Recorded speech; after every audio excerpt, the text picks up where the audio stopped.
Welcome to my vintage love. Today I'm going to show you my Edwardian clothing collection. I have been collecting Edwardian clothing for about 10 years now, which is actually a lot less than my 30s, 40s, 50s collection. So it's a smaller collection, but it's one that I really enjoy and I'm looking forward to growing in the coming years. I really love the Edwardian look. I feel like my looks lend itself to it, so when I'm dressed in Edwardian, it just feels really good.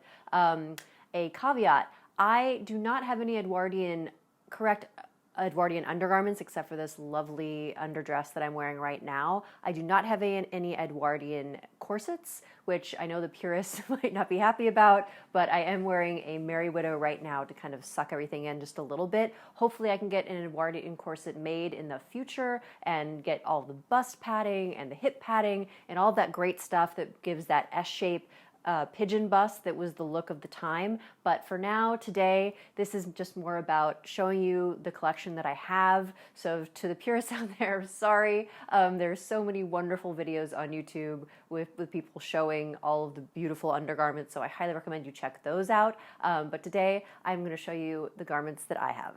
So I'm going to get started with this gorgeous underdress. This is something that I've always wanted, and this actually came to me recently from my vintage fairy godmother. I did 2 unboxing videos of the boxes that she sent me. So beautiful. I literally, like, a dream garment of mine. I don't think I've ever seen one of these in the wild, so I was really, really happy to get this. I was able to take it to a very talented seamstress, and she put this little bit of ribbon through here and on the bottom, and which made it fit much better. When I first got it, it fit me perfectly in the waist, but then the bust was just huge and voluminous, and she had the great idea of running the ribbon through here, and it made the issue go away entirely, and it fits beautifully now.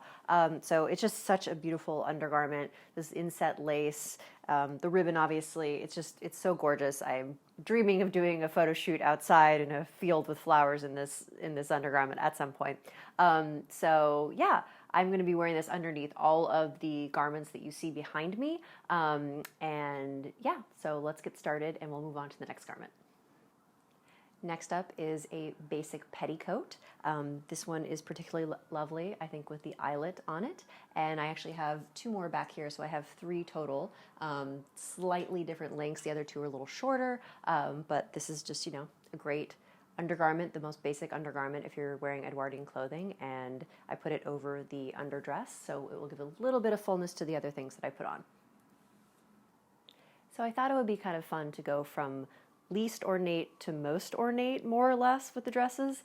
So I'm starting out with this lovely, simple dress. I think actually all of my dresses are lawn dresses, and this is the most simple of them. This beautiful, super sheer, light cotton batiste, I believe it's called, and very simple. The only real details are the lovely bit of white work embroidery on the cuffs, and then this lovely bit of white work embroidery on this little collar on the back. This makes me think of something that a younger girl would wear, like very picnic at Hanging Rock kind of feel, and just, I love the simplicity of it, because as much as I love these beautiful, beautiful ornate, the embroidery and the crochet and all the work on the pieces behind me that you'll see, there is something beautiful about the simplicity of this dress as well.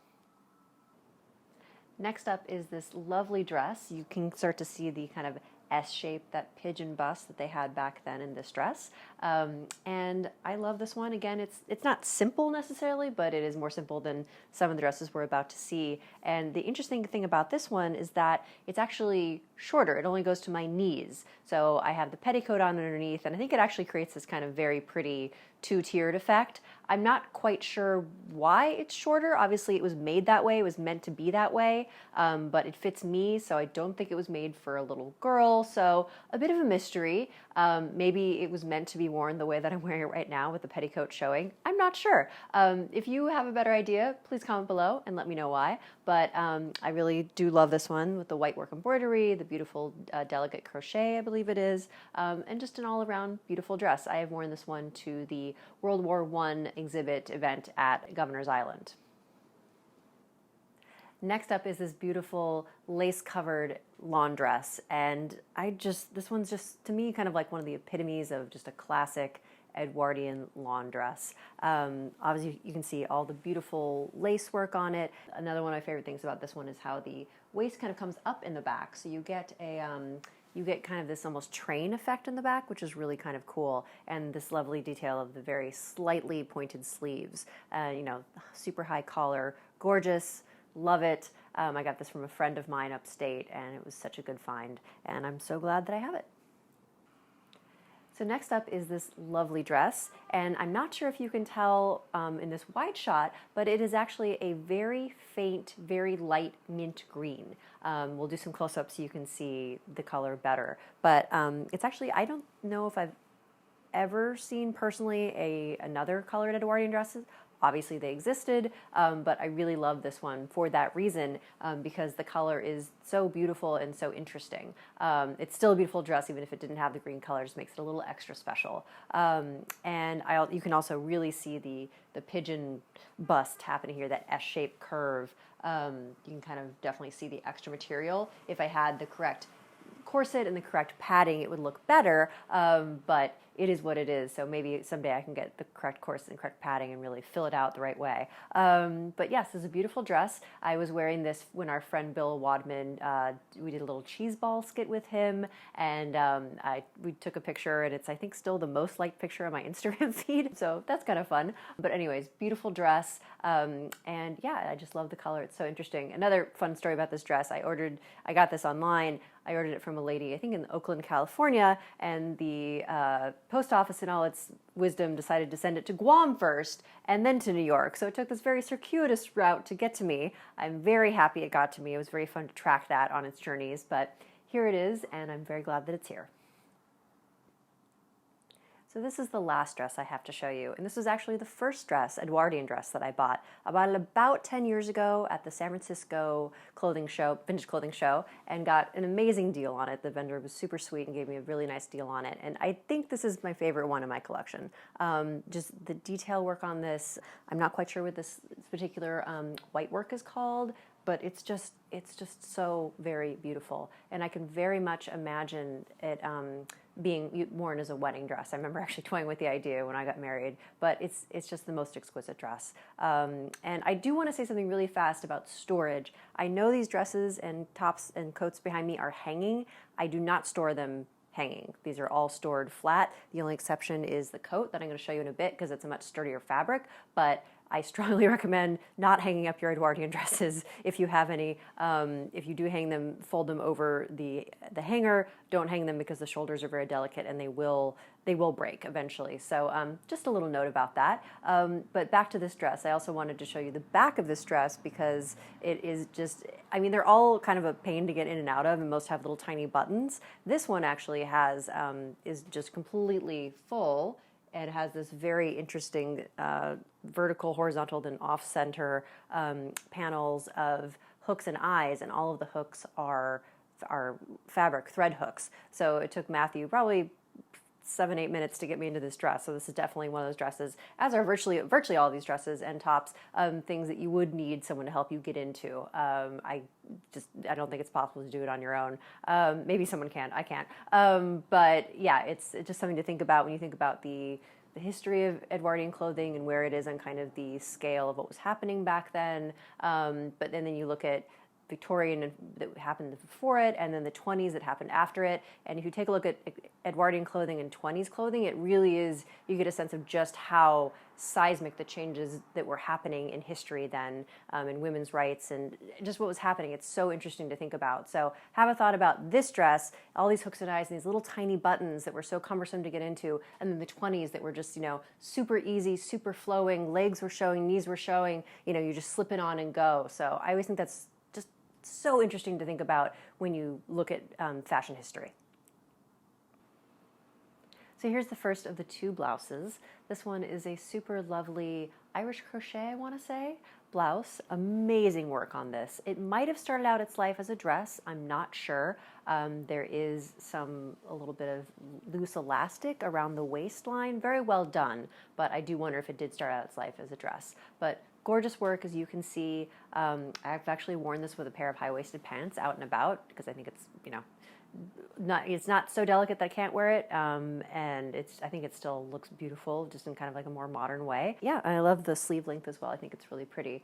I would have loved to know how this started its life out as. I did pair it with this. This is a non-Edwardian taffeta skirt, but it has that nice high waistline that they liked back then. So that's why I decided to pair this and the next blouse with a skirt. So next up is the second of the two blouses. This is back to that classic Edwardian silhouette, and this one has a lot of extra fabric, so you can really see that the pigeon bust style. This is actually a little big on me, so it's like it's extra blousy. And like I mentioned before, I would love to have an actual Edwardian corset and the bust padding and the hip padding to really like bring out the shape that this is meant to be, because it's definitely not a shape that we're used to in modern clothing. So it's really interesting to see it on and see it not filled out. So hopefully we can see it filled out at some point. Another gorgeous piece, high collar, feels kind of like the cousin of one of the dresses, and great beautiful piece. And I paired it again with this black high-waisted skirt. So here is my one Edwardian coat. I bought this at one of the most recent Manhattan vintage clothing shows. It was sold to me as Edwardian, and I'd actually been looking for a white coat similar to this. So when I saw it, I was like, the clouds parted and the angels sang. I really love this coat. It's just a good basic, even though it is on the older side. Obviously, it's quite sturdy. It feels like a very kind of a thick linen, I want to say. And I love the buttons. I love all the details in it. It's just a great, not everyday coat, but kind of like a special occasion coat. I do feel comfortable wearing it out and about, as long as I know I'm not going to be getting anywhere that might get me dirty. I don't think the buttons are original. Actually, the woman who sold it to me did say that she replaced the buttons. I would have loved to know what the original buttons look like, but I do like these. I like the the pop of black against the white, and just everything. It's just a great coat, and I love the little detail in the back here with the pleat and everything. And it's just a great coat. I was so happy when I found this coat. So this is a bit of a bonus piece and a bit of a mystery piece. This was one of the lovely things sent to me by my vintage fairy godmother, and I honestly have no idea when it's from. It is this beautiful, beautiful lace that looks to be Edwardian to me, but the construction and the condition of the lace makes me think that it's later. I did send pictures of it to my friend Lauren Rossi, aka Virtuous Courtesan. She said she wasn't quite sure. She thought maybe it was Edwardian lace, redone into a coat in the 1970s. Big question mark, not quite sure, but it is really beautiful, and I think it has some connection to the Edwardian area, so I did want to show it to you guys because I think it's worth seeing. I think I will eventually put some fasteners in the front so I can button it like that or snap it like that, but it's just such a gorgeous piece, and I love the details, like the little connectors here, and it's just so beautiful. I just wanted to share it with you guys because it deserves to be seen. So last but not least is this spectacular opera shawl. This actually belonged to my great-grandmother, who was an opera singer, and my mom managed to hold on to it for all these years, so it's really extra special to me. It was meant, according to my mom, and I should probably do more research on this, but according to my mom, it would be worn like this. The loops would be worn around the hands, so you could lift it up and give it its full effect while you were singing on stage or perhaps in a parlor or something like that. So I imagine my great-grandmother singing with her arms outstretched in this magnificent opera shawl. View from the back. And it's just really special that it's still around. I have very few things from my grandmother's, and I think this is the only thing I have from my great-grandmother, so it's a very special thing to have. So I really hope you've enjoyed this, and we can't do a video now without a little cameo from Lady Cookie, and she is also wearing her Edwardian white, so we wanted to show her off as well. Yes. She just woke up from a nap. So thank you so much for joining us on this little show and tell of my Edwardian collection. I really hope that you enjoyed it. We had such a good time making this. It's a video I've wanted to make for a long time, and hopefully I will be adding to my Edwardian collection in the future, and hopefully I can get my hands on an Edwardian corset and some padding and all those great things, and maybe do another video in the future with those. So if you haven't followed us already, please subscribe below or follow us on Instagram at My Vintage Love Blog for even more regular updates, and we will see you at the next one. Bye.